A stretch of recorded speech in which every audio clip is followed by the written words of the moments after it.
and Aurora Gaming forced to defend against this Lord in Power GL. Okay, sumabog na naman yung ibaba eh. And naka-ready pa rin ang CLPH. Pinapatay ni Sanji kung may lilikod sa kanya. Hanggang ngayon hindi pa rin nila nakikita si Light. Nasa likuran ata. Penalty zone na, tatlo ang nahuli. Pero sapat ba yung kanilang damage? Parang hindi! Kasi pinagpapabaril! Kasi nandito ni Ohem. Kaya pumapatay din si Ohem. Kailangan na kumatay. Hindi rin nagamit din. Layo si Demon Guy. Same with Edward. Pero sapat ba yung kakayahan nila? Sanji na pang-flicker na. Dispersion. No way! Actually, JB, hahawakan na. Half HP para sa Lord na to. Demon kahit nasa harap pa rin ni Ricord CC. Si Edward naghahanap si JP doon sa likod. Makikita si Yue.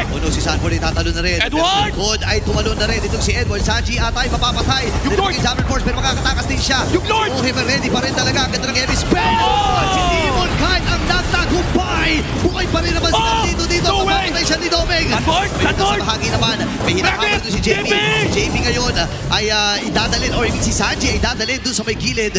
Pero lalayo na muna sila. Sabi ni Sanford. Doming kahit. Sila pag-examiner Force. Atras muna si Ohem dito.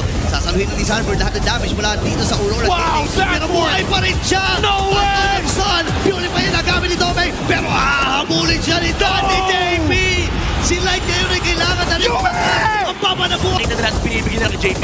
Half HP para dito sa Lord. Walang harin. Carl TZ, Demon kahit doon sa may bandang gilid. 50-50. Okay, Sanji dito. Why? Kahit at siya ang nagwagi sa Retribution Battle. Kailangan naman ito si Doming. May diversion. Si Ohem pa. No way! No way! May sinakot na dito at Team Liquid Philippines at sa